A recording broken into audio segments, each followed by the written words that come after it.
எத்தனை பேர் காஃபி கொட்டையோட பூ பார்த்துருக்கீங்க? அப்படி பார்க்கணுன்னு ஆசையாக இருக்கா? நேரா கிளம்பி ஏற்காடுக்கு வந்துருங்க.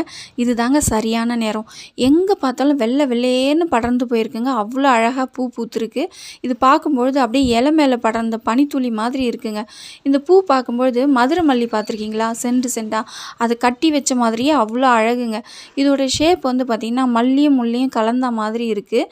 இது பூத்ததுன்னா ரெட்டடுக்கு மல்லி பார்த்துருக்கீங்களா? அந்த ரெட்டடுக்கு மல்லி எப்படி பூத்தா இருக்குமோ அதே மாதிரியே இருக்குங்க. இந்த பக்கம் போனாலே அப்படியே ஒரு காஃபியோட வாசனை, அந்த பூவோட வாசனை சேர்த்து அப்படியே கட்டி இழுக்குதுங்க. தப்பி தவறி ஒரே ஒரு செடியில் மட்டும்தாங்க காய் இருந்தது. அதை தான் நம்ம இந்த வீடியோவில் பார்த்தோம். இந்த காய் பழம் இதெல்லாம் பார்க்கணுன்னா டிசம்பர் மாதம் தாங்க கரெக்டான நேரம். அப்போ எங்கே வந்தாலும் பார்த்திங்கன்னா செவன்னு அவ்வளோ அழகாக செடி ஃபுல்லாகவே எஸ்டேட் ஃபுல்லாகவே காப்பி பழமாகவே இருக்கும். இதை தாங்க ப்ராசஸ் பண்ணி நமக்கு காஃபி பவுடராக கொடுக்குறாங்க. நம்ம ஆசையாக விரும்பி குடிக்கிற காஃபி பவுடர் இதுலேருந்து தாங்க வருது.